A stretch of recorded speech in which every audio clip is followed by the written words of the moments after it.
nosotros, tanto para la Cámara de Comercio de Caracas como para el Centro de Arbitraje de la Cámara, tenemos un especial gusto y privilegio de contar hoy con la intervención del doctor Miquel Roca.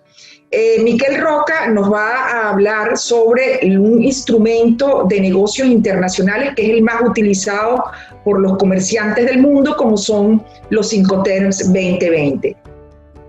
Por supuesto, los Incoterms 2020 requieren su conocimiento, su contenido, alcance, a los efectos de ilustrarlos de alguna manera en relación a una acertada selección de acuerdo a los términos que pretendemos aplique a una operación de carácter internacional, bien sea importación, bien sea exportación.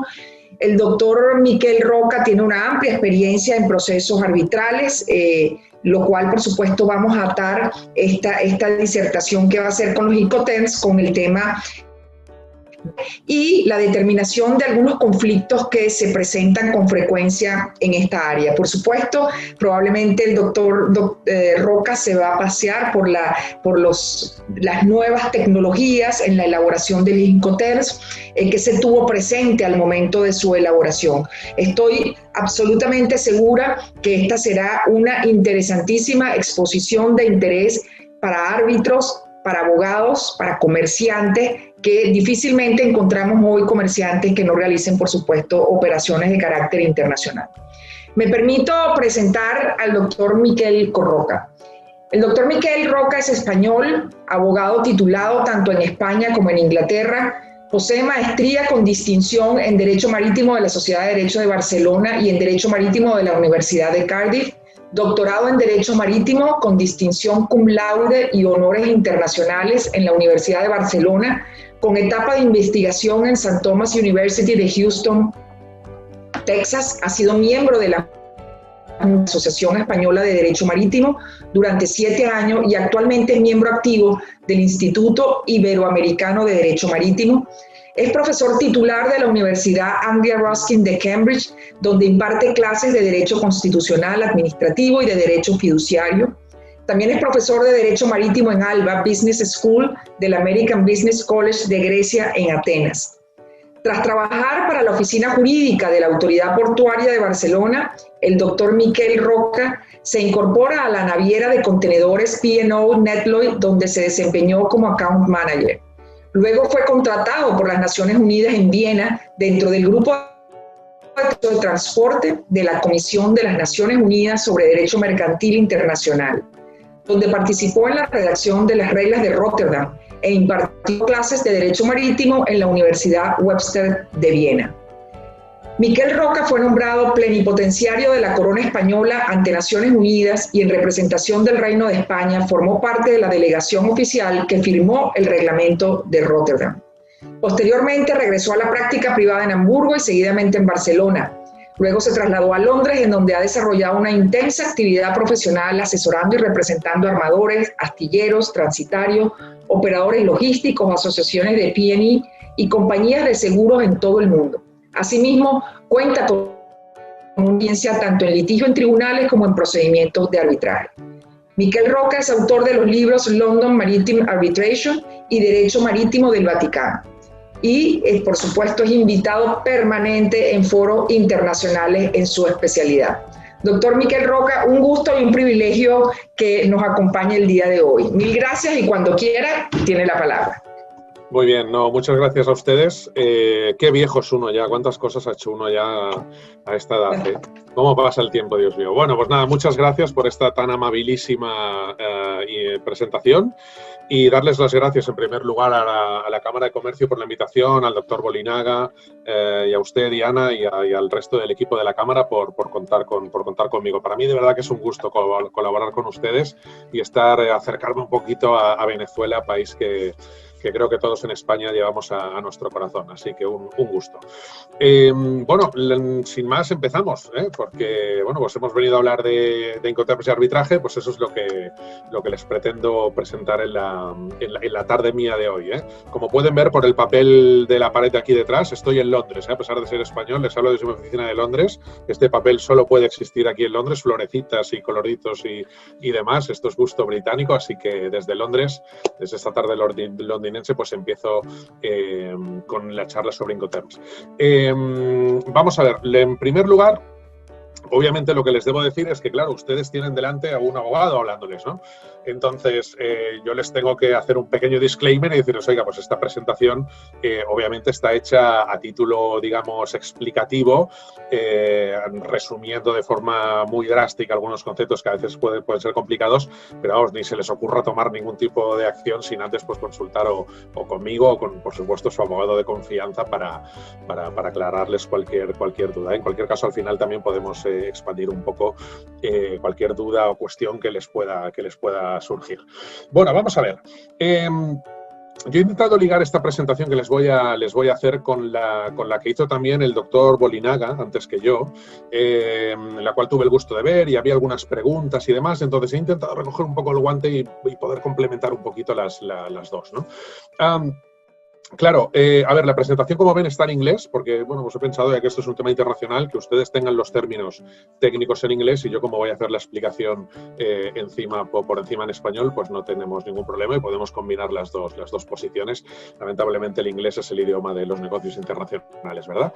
Bueno, claro, en un Incoterm estamos en un contrato de compraventa internacional de mercancías. Estamos en un contrato de compraventa internacional de mercancías. Claro, algunos clientes a mí me dicen, hombre, ya, pero es que yo tengo un contrato de transporte donde tengo un barco y el Incoterm era... No, error. Y esto es lo que voy a intentar invertir las primeras diapositivas en hacer esta aclaración. Que no estamos hablando de transporte, sino que estamos hablando de contratos de compraventa internacional de mercancías, ¿de acuerdo? Entonces, en este contrato de compraventa internacional de mercancías, haciéndolo de forma muy resumida, nosotros podemos estar muchas horas negociando una serie de aspectos o podemos pactar unos Incoterms.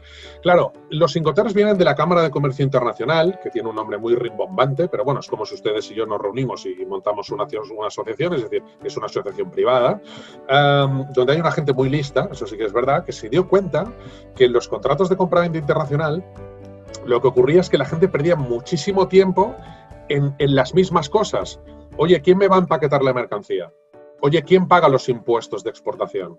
Oye, ¿quién lo pone esto encima del barco o del camión o del medio de transporte que sea? Y lo mismo, pero a la llegada, ¿no? Oye, ¿quién paga los impuestos? ¿Los pagas tú? ¿Los pago yo? Oye, ¿quién lo va a descargar? ¿Lo haces tú? Oye, ¿quién se encarga de coger un camión? ¿Lo haces tú? Entonces, estas 15, 20 cosas, siempre irremediablemente, en un contrato de compraventa internacional, se tienen que pactar.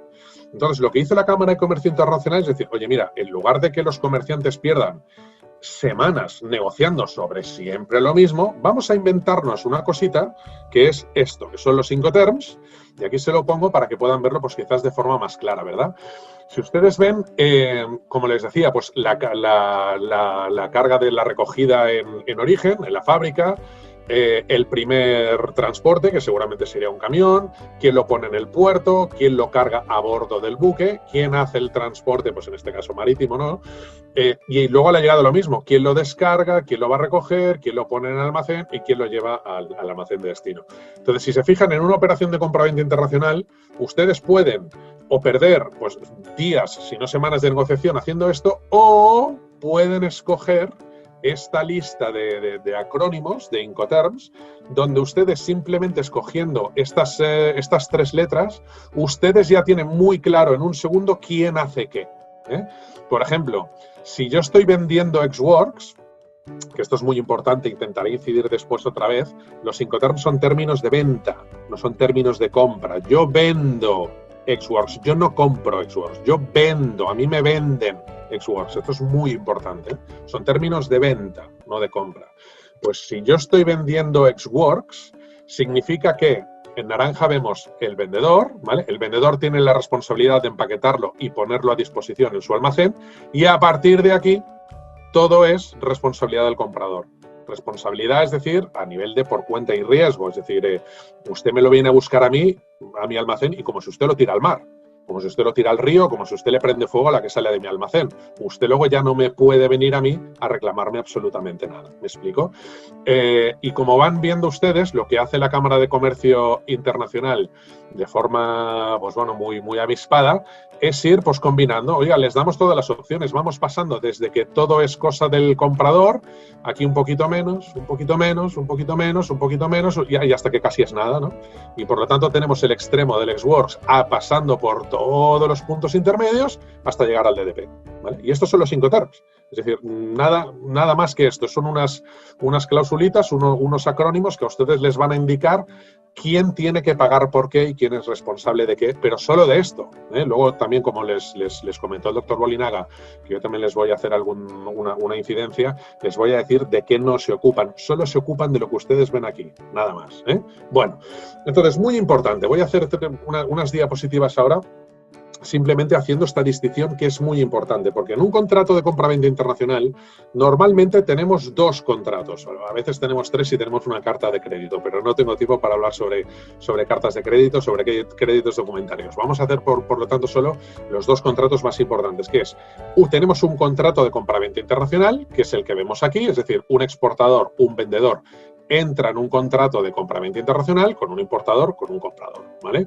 Oye, pues yo tengo una pasta de arepas magnífica de Venezuela que le quiero vender pues a este señor que les habla desde Londres, que estamos locos aquí por tener arepas que no tenemos, ¿verdad? Bueno, pues hacemos un contrato de compraventa internacional de mercancías, ¿eh? En este caso, pues de arepas, y a ver si nos llegan bien y las podemos disfrutar. Llegamos a este contrato y tenemos este contrato. Y este, por tanto, sería el primer contrato de compraventa. Claro, ese contrato de compraventa incluye muchas cosas, ¿no? Incluirá el precio, la calidad, cuándo quiero que llegue aquí, y ahí es donde tendremos que colocar el Incoterm, ¿eh? Aquí en este contrato es donde estaremos pactando si el señor de Venezuela está vendiendo ex-works, está vendiendo CIF, está vendiendo FOB, está vendiendo con el Incoterm que nosotros hayamos elegido. Y en función de ese Incoterm tendremos el segundo contrato, que es el contrato de transporte, ¿de acuerdo? El segundo contrato es el de transporte, que lo tendremos con comprador o con vendedor en función del Incoterm que hayamos pactado. ¿Por qué? Déjenme volver atrás y se lo vuelvo a enseñar para que lo vean más claro. ¿Por qué? Porque será vendedor en naranja o comprador en verde el que tendrá que contratar el contrato de transporte principal. ¿Ven la flechita donde les estoy indicando? Esta columna nos indica, aquí en este caso pues indica marítimo, pero puede ser aéreo, puede ser rodado, puede ser cualquier medio, o ferroviario, o por tubería, puede ser cualquier tipo de transporte, ¿no? Pues en este caso, si nosotros, por ejemplo, ahora les pondré el ejemplo, si yo estoy vendiendo CIF, yo, vendedor venezolano, estoy obligado a contratar el contrato de transporte principal para llevárselo al puerto de destino que me indique el comprador, ¿de acuerdo? Pues bueno, y en cambio, si elijo ex-works, pues esta obligación la tiene que hacer el comprador. Y por lo tanto, quién entra en el contrato de transporte, que es el segundo contrato que tenemos, dependerá del Incoterm que hayamos escogido. ¿De acuerdo? Es un mecanismo de operación realmente muy sencilla, por lo tanto dependerá del Incoterm.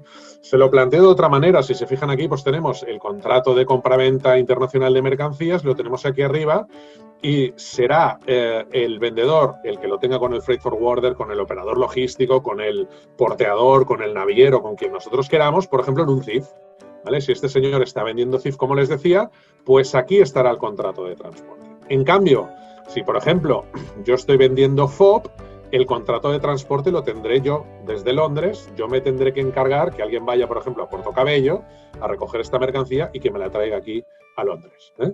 Pues creo que esta es una distinción importante, porque los Incoterms siempre estarán aquí, ¿eh? Luego les contaré, les daré una indicación, digamos, práctica del por qué es esto es importante. Bueno, avancemos un poquito más. Claro, como los Incoterms son unos términos que van en el contrato de compraventa internacional de mercancía, solo vinculan a comprador y vendedor. Es decir, usted no puede ir a un transitario, a un operador logístico o a una naviera y decirle, oiga, no, es que esto, como es CIF, oiga, ¿qué me cuenta de CIF o de FOB?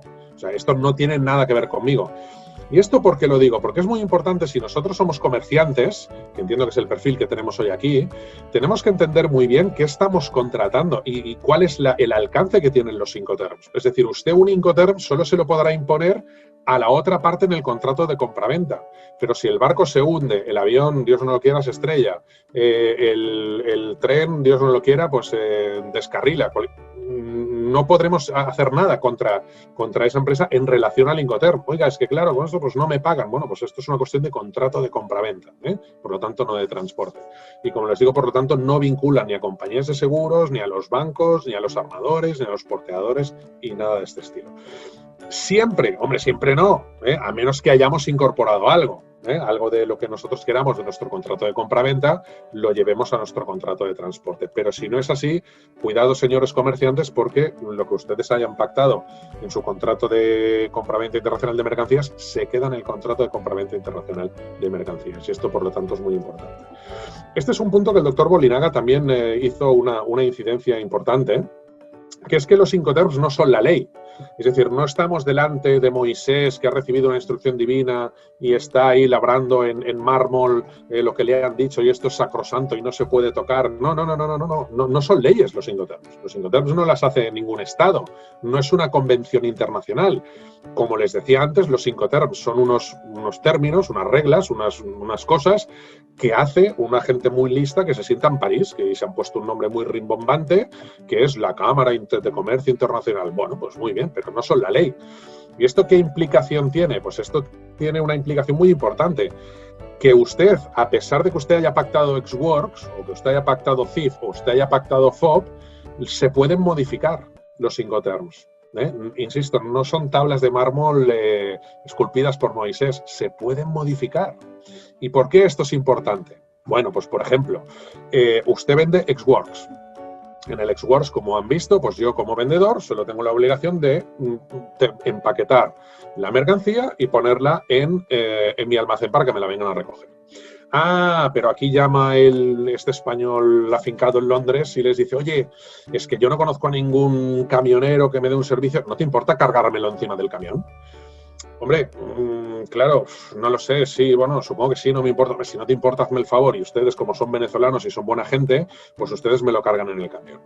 Resulta que cuando llegan las arepas a Londres, llegan pues hechas totalmente una sopa, llegan dañadas y, claro, yo hago un peritaje, hago un informe pericial y me dice que la culpa es de la carga, de cómo las arepas fueron cargadas en origen. Claro, yo le vengo a usted y le digo, oiga, claro, que me lo has cargado mal esto. Y tú me dices, no, es que yo te vendí Ex-Works. Entonces, en el Ex-Works yo no tengo ninguna responsabilidad por cargar. No. Es que usted, por el hecho de haberme facilitado la carga, usted, a pesar de que ha vendido Ex-Works, usted se ha hecho responsable de la carga encima del camión. ¿Me explico? Por lo tanto, no confíen pues bueno, en esta benevolencia, en esas gestiones comerciales, en esas acciones que podemos hacer para nuestros clientes, porque los Incoterms se pueden modificar, no son por lo tanto cosas estrictas y fijas, y por lo tanto es un riesgo que deben ustedes tener en cuenta en este sentido, ¿no? Que no son leyes y se pueden modificar. Bien, ¿qué más podemos decir de los Incoterms en este sentido? Bueno, los Incoterms se ocupan únicamente de lo que yo les he dicho, de esa lista que ustedes han visto al principio, quién empaqueta, quién carga, quién paga los impuestos, las aduanas, cargar en el buque, descargar en el buque, y lo mismo al otro lado, quién descarga, quién paga los impuestos, las aduanas y demás, ¿no? Pero nada más, es decir, en los Incoterms no esperen ustedes encontrar cuándo me pagan, qué pasa si no me pagan, esto a los Incoterms no les interesa, los Incoterms simplemente se dedican a lo que se dedican. Tampoco si se incumple el contrato, oiga, es que yo compré, pues no sé, 2 toneladas de arepas y este hombre me ha enviado 1 tonelada de arepas, ¿qué pasa? Bueno, pues no busquen esto los Incoterms porque los Incoterms no les dirán nada. Oiga, yo debería haber recibido las arepas hoy día 17 de septiembre y resulta que me llegaron el 30 de septiembre. Bueno, pues esto los Incoterms no dicen nada. Por ejemplo, sanciones, ¿no? Que, bueno, lamentablemente también las sufre Venezuela. Aquí tengo el ejemplo de Irán. ¿Qué pasa si alguien impone una sanción? Oiga, pues esto a los Incoterms no les interesa, ¿no? O, por ejemplo, casos de fuerza mayor. Alguna vez alguien nos está preguntando, oiga, ¿y el COVID, el coronavirus, qué pasa si el Incoterm? Bueno, pues no tiene nada que ver. Por lo tanto, los Incoterms también hay que minimizarlos un poco. A mí me gusta bajar un poco el soufflé de los Incoterms porque tampoco son tanto. Es decir, los Incoterms se ocupan de lo que se ocupan, pero ustedes, como comerciantes, además de elegir el Incoterm adecuado, tienen que tener un contrato muy sólido. Su contrato de compraventa tiene que regular qué pasa con... si a ustedes no les pagan, si hay un retraso, si pues, la mercancía llega dañada, qué pasa si hay un COVID. No sé, yo últimamente aquí en Londres, bajo la ley inglesa, no hago más que hacer cláusulas COVID, es decir, incluir cláusulas COVID en los contratos, ¿no? Y por lo tanto no se fíen de los Incoterms. Los Incoterms solo sirven para lo que sirven, ¿verdad? Y por lo tanto tienen que tener ustedes un contrato de compraventa potente, importante, bien arreglado a lo que sean sus necesidades. Bueno, ¿cómo los hacemos aplicables estos Incoterms? Bueno, a partir de ahora, a partir de enero del 20, ya son automáticamente. Si ustedes, por ejemplo, simplemente dicen que venden ex-works, pues ya se entiende, en principio, que estamos aplicando los 2020. Pero claro, el problema es que un juez de Venezuela no piensa lo mismo que un juez de Londres. Un juez de Londres no piensa lo mismo que un juez de China. Y un juez de China no piensa lo mismo que un juez de la India. Entonces, para curarse en salud, lo recomendable es siempre añadir 2020. Añadir esta coletilla siempre es lo importante. Por lo tanto, no se fíen. Si ustedes siguen utilizando contratos de compraventa antiguos, si por ejemplo tienen los Incoterms 2010, perdón, del año 2010, no hay ningún problema, se utilizarán los del 2010. Por lo tanto, tengan en cuenta que si están utilizando un contrato antiguo, bueno, pues actualícenlo y pasen al 2020, si es que eso es lo que les interesa. Y si quieren utilizar los del año 2000, les decimos, los Incoterms, como ustedes saben, se modifican cada 10 años. Entonces, bueno, ya que tenemos estos ahora, pues utilicemos los nuevos, ¿no? No tendría ningún sentido utilizar los viejos. Bueno, de estos nuevos, ¿qué hay de nuevo? ¿Qué hay de nuevo en estos nuevos? No hay mucho, la verdad. Las novedades realmente no son muchas. En comparación con el año 2010, no son muchas. Por ejemplo, el Incoterm DAT desaparece y es sustituido por este nuevo DPU. Hay un nuevo Incoterm DPU donde, ¿por qué? Bueno, pues que en lugar de entregar en una terminal, que se pueda entregar en cualquier sitio, aunque no sea una terminal. Bueno, perfecto, pues una pequeña novedad que deben ustedes tener en cuenta, pero en fin, no tiene tampoco demasiada trascendencia. Esto que les cuento ahora sí que es importante y me parece una novedad muy interesante. En el año 2010, los Incoterms, digamos, de la versión anterior, tenían un sistema de seguro que es el que les muestro en la parte superior de esta diapositiva.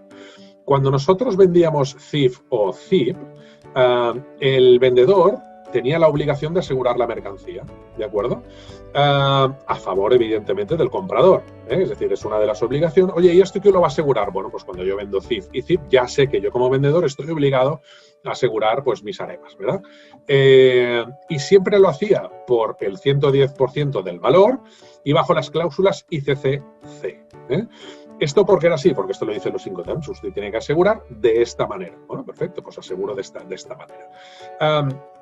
Claro, ¿qué ocurría?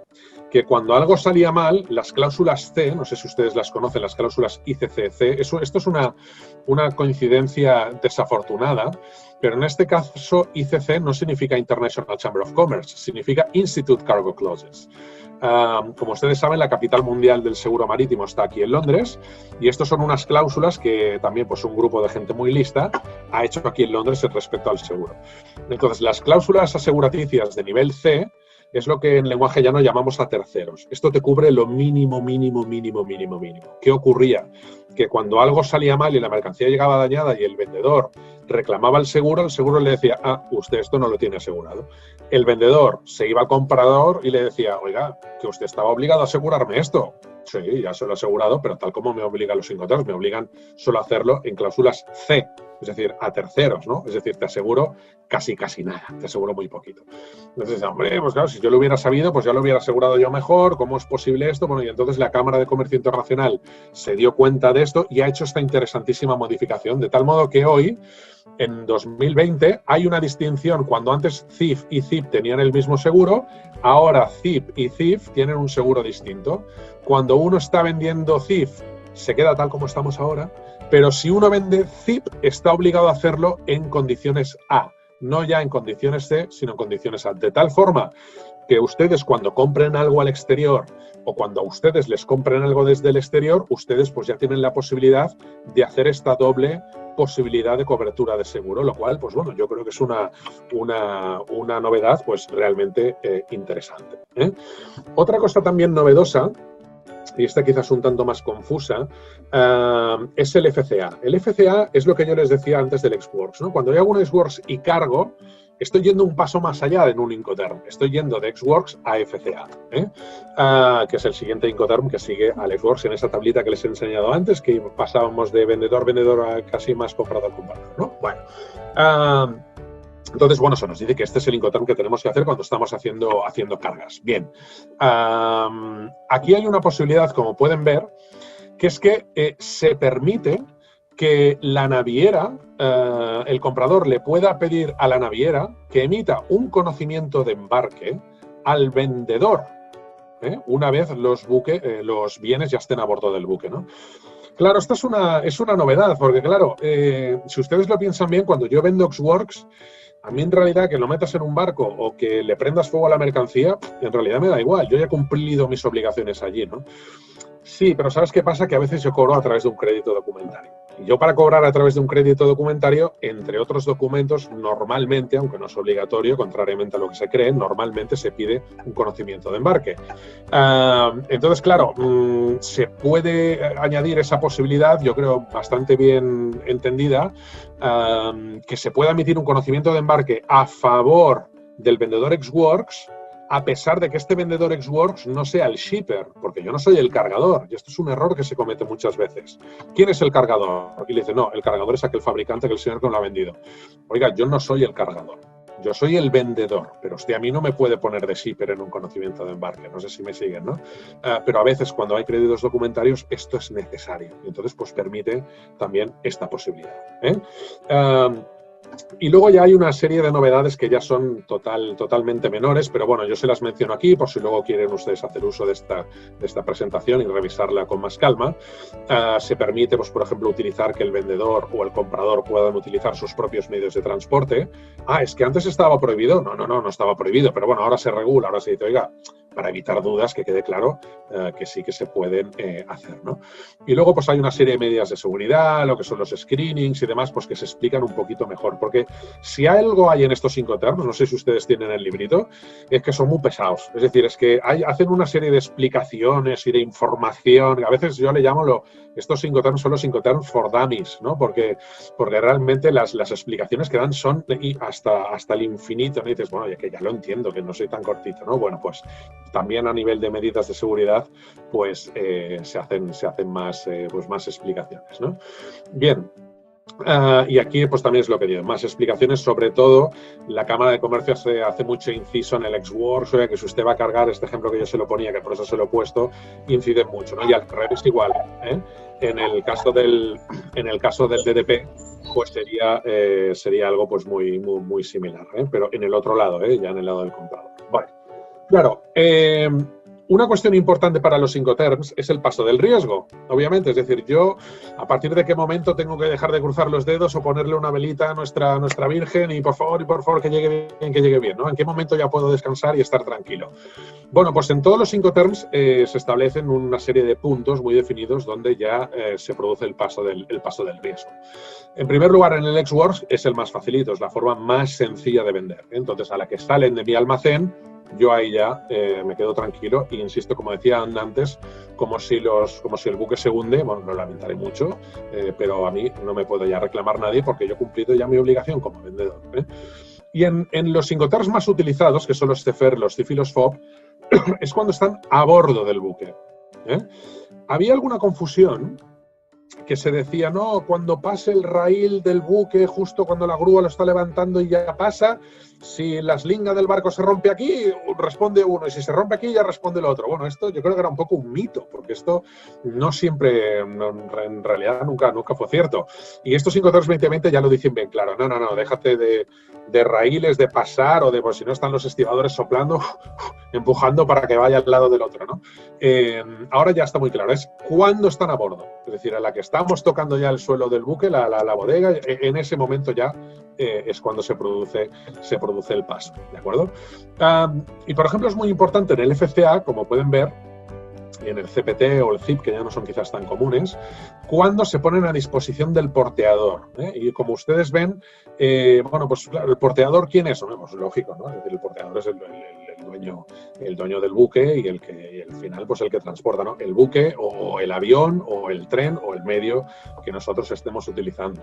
Porque una cosa que a mí me llama mucho la atención de los Incoterms es que la Cámara de Comercio Internacional insiste mucho, oiga, si usted vende por barco, este no lo use, usted use aquel. Oiga, bueno, perdone, yo usaré el que yo quiera, ¿no? Es decir, yo, ¿por qué no puedo usar un FOB en un embarque marítimo? Aparte que se utilizan cientos de miles, por no decir millones. Es decir, oiga, bueno, pues yo utilizaré el que yo quiera, ¿no? Es decir, a pesar de que la Cámara nos da información, pues como les decía, para lo bueno y para lo malo, no es la ley esculpida en mármol de Moisés. Nosotros podemos hacer, obviamente, lo que creamos más oportuno, ¿verdad?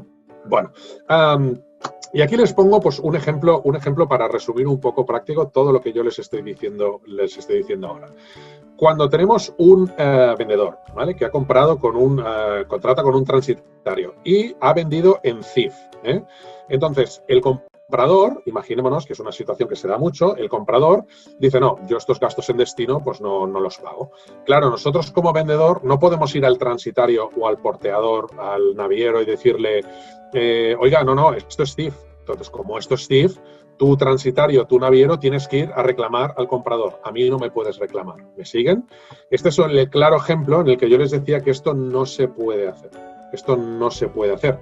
¿Por qué? No se olviden también el esquema que les he presentado, porque en un contrato de compraventa internacional en función del Incoterm, el freight forwarder, el operador logístico, el naviero, tendrá un contrato de transporte con comprador y vendedor y por lo tanto el vendedor, nosotros, no le podemos decir a este señor que se vaya a un tercero con el que no va a tener relación. ¿Me siguen? Por eso les hacía esta distinción entre los contratos de compraventa y el contrato de transporte que es tan importante. Bien, en estos contratos y en estos bajo los Incoterms, obviamente siempre hay disputas y la forma quizás más común de resolver las disputas, sobre todo en el mundo marítimo, es el arbitraje. Y el arbitraje, la capital mundial del arbitraje es obviamente Londres. ¿Y esto por qué? Bueno, pues por muchas razones. Pero para hacer una historia muy corta, desde que España perdió la batalla de Trafalgar, pues el dominio de los mares cayó a los ingleses y los ingleses pues empezaron a dominar las rutas marítimas y no solo las rutas marítimas, sino el modo de comerciar en el mundo marítimo, ¿no? Y eso se mantiene hasta día de hoy. ¿Y por qué se mantiene hasta día de hoy? Porque Inglaterra sigue siendo uno de los países más estables del mundo, es una democracia avanzadísima, consolidadísima, que incluso, pues bueno, con el Brexit se lo mostraré después, el impacto de la economía ha sido cero, a pesar de las fake news y de la propaganda. La estadística es invencible en este sentido. Y por lo tanto, hoy tenemos aquí bancos, aseguradoras, es decir, ¿y por qué esos bancos y aseguradoras no están en Madrid, o no están en Barcelona, o no están en París? Porque es que no es lo mismo, porque en nuestros sistemas jurídicos no hay seguridad jurídica. En Europa es muy difícil encontrar seguridad jurídica, porque los jueces pueden hacer lo que quieran. Y hay sentencias muy dispares en casos muy similares. Esto en Inglaterra no ocurre. En Inglaterra todos los jueces deciden exactamente lo mismo siempre. Y por eso el mundo marítimo pues sigue teniendo su capital mundial aquí en Londres. Para que puedan ver un poquito de estadística cómo funciona el arbitraje, normalmente tenemos 3.000 arbitrajes cada año en Londres. 3.000 marítimos, arbitrajes marítimos, esto sin contar los arbitrajes de construcción, de comercio, de lo que queramos, laborales, es decir, solo en marítimos tenemos unos 3.000 cada año, ¿no? Y para que ustedes puedan ver las cifras, pues las cifras son realmente muy, muy importantes, ¿eh? Como pueden ver, pues funcionan desde más de la mitad, pues pueden estar en una media de 20 millones de dólares, es decir, es un negocio muy importante, muy importante. ¿Qué ventajas tenemos arbitrando en Londres? Esto, vamos a ver por qué se lo cuento, porque en sus contratos de compraventa internacional de mercancías, yo les recomiendo que ustedes incluyan una cláusula de jurisdicción que remita a Londres, tanto en la ley aplicable, la ley inglesa, como el arbitraje aquí en Inglaterra, ¿verdad? Por todo esto que les voy a decir. Hay una gran tradición, aquí llevamos siglos resolviendo disputas marítimas y esa tradición se mantiene hoy. Los costes pueden ser muy bajos, a veces pueden ser muy altos, porque Londres obviamente es más caro que cualquier otra jurisdicción que tengamos en mente. Puede ser, pero como la predicción es tan alta, es muy fácil llegar a acuerdos. En cambio, en nuestras jurisdicciones, oye, vamos a probar, porque a lo mejor suena la flauta, a lo mejor el juez tiene un mal día, a lo mejor me puedo aprovechar de la corrupción judicial, a lo mejor puedo ejercer un tipo de influencia, a lo mejor esto no ocurre en Inglaterra. Sabemos, tenemos un nivel de predicción muy alto y muy importante y por lo tanto esto fomenta el acuerdo y rebaja el volumen de asuntos que van a los juzgados, ¿no? Y además los arbitrajes son confidenciales aquí en Inglaterra, con lo cual en mi tierra decimos que los trapos sucios se lavan en casa, ¿eh? Si yo voy a un juicio todo el mundo va a ver mis trapos sucios y esto pues a lo mejor a mí comercialmente no me interesa. Para que ustedes puedan ver un poco los plazos del arbitraje aquí en Londres, son realmente cortos, ¿eh? Es decir, los procedimientos suelen ser muy rápidos. Claro, si estamos hablando de un arbitraje donde, pues no sé, pues por ejemplo el BP Horizon, ¿no? La explosión de la plataforma de BP en el Golfo de México, hombre, claro, ese tema no va a durar un mes, ¿no? Es decir, porque hacen falta muchos peritos, hace falta conseguir muchas pruebas, es decir, y se largará, como de hecho se alargó, pues ese pleito se alargó muchísimos años, ¿no? Pero aquí en Inglaterra un procedimiento normal de la LMA, como pueden ver, que esa es la Asociación de Árbitros Marítimos de Londres, pues nos podemos colocar, como ustedes ven aquí, en la presentación de la demanda y contestación a la demanda estamos hablando de quizás 2 meses, más luego un mes más de réplica y dúplica de las últimas alegaciones y a partir de ahí ya podemos empezar a planificar el tener la vista arbitral, ¿no? Es decir, en condiciones normales los plazos son muy cortitos. Si los clientes los respetan y pues tienen una cierta disciplina, pues se puede terminar un arbitraje de forma muy rápida. Desconozco cuáles son los tiempos judiciales en Venezuela, pero si son los mismos que en cualquier jurisdicción de su entorno o, por ejemplo, la española, mi jurisdicción de nacimiento y no de adopción como ahora, que estoy ejerciendo aquí de solicitor en Londres, es para, en fin, para cortarse las venas porque presentas una demanda y te puedes tirar media vida, ¿no? Con ella. Y no exagero, hay muchas demandas pues, que pueden alargarse 10, 15, 20 años. Bueno. También, claro, hay una crítica que se nos hace, es que Londres es muy caro, no tanto, pero aún así también tenemos un procedimiento de menor cuantía para asuntos de menos de $100.000. Es decir, si a ustedes tienen un problema de $20.000, pues hay un procedimiento de menor cuantía donde los costes están muy controlados, están bajo control y por lo tanto les puede resultar interesante.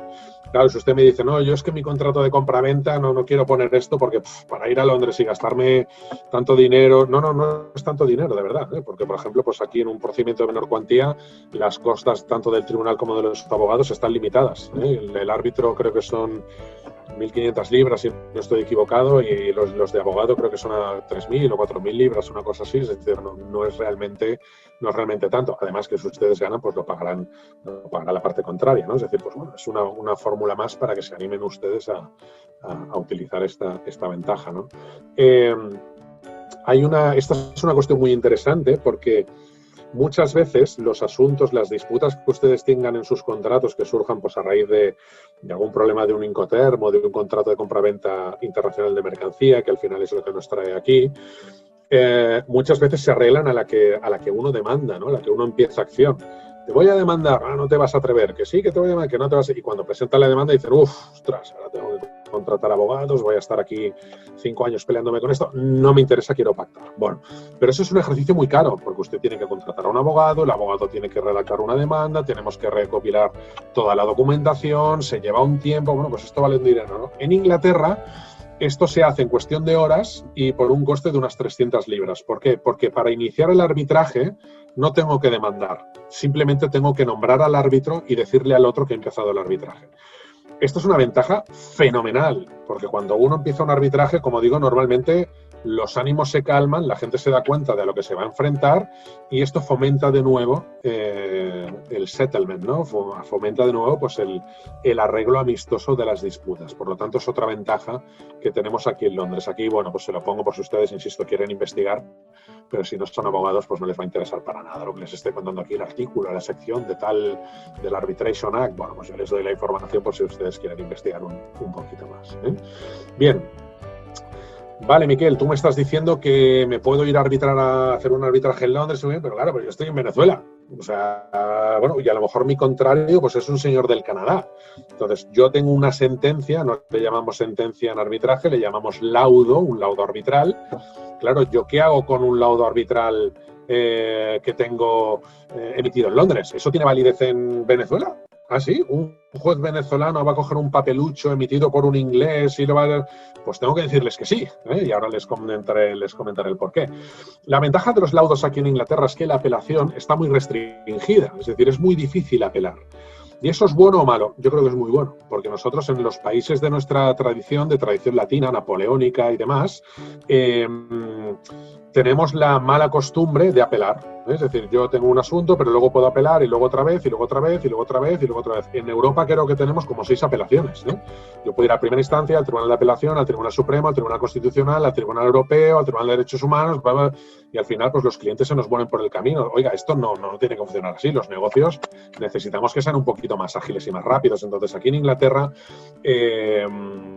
lo normal es que no se pueda apelar, ¿eh? En toda Inglaterra, que somos un país de 80 millones de personas, creo que debemos tener unas 400 apelaciones al año, ¿no? Al año. Yo creo que esto en Venezuela es al minuto, al menos en España es al minuto. Al minuto en España tenemos 400 apelaciones, ¿no? En Inglaterra es todo el año. Y esto contribuye a la seguridad jurídica, esto contribuye a la seguridad de los negocios. Yo, mira, gane o pierda, rápido fuera a seguir, y si pierdo a levantarme y a seguir trabajando y para adelante, ¿no? Bueno. Pero una vez tenemos este laudo, como les digo, yo lo puedo llevar a Venezuela. ¿Por qué? Porque hay una cosita que se llama la Convención de Nueva York. Esta convención a lo que se dedica principalmente es a reconocer los laudos de todos los países que son parte, ¿no? De tal forma que un laudo emitido en Londres tiene el mismo valor que un laudo emitido en América, en los Estados Unidos, que un laudo emitido en Australia, que un laudo emitido en Nueva Zelanda. Y por lo tanto, ese laudo, cuando yo me lo llevo a Caracas, no me pueden decir, uy, esto no vale. Es decir, bueno, habrá que seguir el procedimiento interno de ejecución, que por supuesto prevé la ley venezolana, y se tendrá que ver, obviamente, si cumple el interés público de Venezuela, pero nada más. Lo que no se podrá entrar es al fondo, a revisar a ver pues si la prueba, ¿no? Esto en principio no se debería hacer, y es una de las garantías que da la Convención de Nueva York. Y para que ustedes vean lo exitoso que es, este es un mapa donde pueden ver en color verde todos los países que son parte de la Convención de Nueva York. Y como ven, pues es una convención que tiene un éxito fenomenal, porque bueno, si ustedes ven, a ver si puedo poner la flechita, aquí están ustedes, aquí estoy yo, en esta isla aquí en el Atlántico Norte, y ustedes están aquí, como pueden ver, estamos los dos en verde. Es decir, si ustedes vienen aquí a hacer un arbitraje, ese laudo, pues Venezuela lo debería reconocer, insisto, obviamente si se cumplen pues los protocolos y las normas internas de Venezuela en ese sentido. Pero significa que si ustedes tienen pues un laudo emitido en Londres y su contrario pues es un señor de Australia, pues saben ustedes que el laudo también funcionará. ¿Cuáles son los países que no son parte de la Convención de Nueva York y que por lo tanto es complicado tener un laudo arbitral? Pues todos los que ustedes ven en gris, ¿no? Estos países, con todo el cariño, pues bueno, tienen mucho mar, pero estos son 2 islitas y aquí deben vivir 200 personas y no más. O, por ejemplo, tenemos aquí Irán, Irak, complicado. Bueno, pues claro, son países que no participan, o por ejemplo como Corea del Norte, pues que no participan en el mundo internacional y que por lo tanto pues no tienen ningún interés en esta cuestión. Pero salvo esos países, pues la verdad es que la gran mayoría del planeta pues sí que está metida en el reconocimiento internacional de los laudos arbitrales como si fueran laudos nacionales, ¿no? Yo, por ejemplo, ahora tengo la mala suerte de tener un laudo con un cliente que hemos conseguido aquí en Londres a su favor en Malawi, que es este país país que ven ustedes aquí tan chiquitín, que parece un gusanito aquí que se retuerce por África, y es un drama ejecutar un laudo en un país que no es parte de la Convención de Nueva York. Es complicado, pero bueno, pues oye, pues a veces ocurre y no tiene más. Y por lo tanto, y esto lo que les venía a decir en sus contratos es que ustedes, a pesar de, pues obviamente ser venezolanos, estar en Venezuela y demás, o su contrario a lo mejor ser canadiense, o ser de los Estados Unidos, o ser de México, o ser del país que nosotros queramos ser, si ustedes quieren utilizar pues esta cláusula para beneficiarse del arbitraje aquí en Londres, pues esta sería una buena cláusula, ¿no? Y si no les gusta en Londres y quieren hacerlo en Caracas, aquí con la Cámara de Caracas, pues también les puede servir incluir esta cláusula en inglés, y donde dice Inglaterra se pone Venezuela, y donde dice arbitraje en Londres pues se pone en Caracas, ¿no? Pero bueno, creí que sería oportuno facilitarles una cláusula pues con los términos técnicos que ustedes puedan utilizar en sus operaciones de compraventa internacional de mercancías, ¿no? Y me gustaría terminar, veo que me quedan 3 minutos, me gustaría terminar con la pregunta del millón aquí en Inglaterra, ¿no? ¿Qué pasa con el Brexit, ¿no? ¿Qué va a pasar si nos estás diciendo que Londres es el número 1 mundial a nivel de arbitraje, y a nivel de arbitraje marítimo y de arbitraje comercial?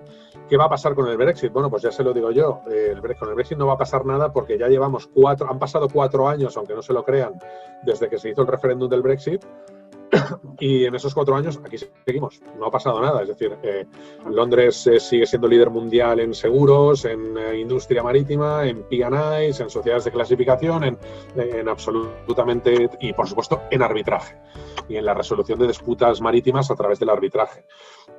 Lo que están ustedes viendo es la estadística de los primeros 6 meses del año pasado, en los arbitrajes que hubo, ¿vale? Como ustedes pueden ver, pues en Londres, en mitad de año, en 6 meses, hubo 1.800, lo cual concuerda con la estadística que yo les he dado antes, que tenemos unos 3.000 arbitrajes marítimos cada año.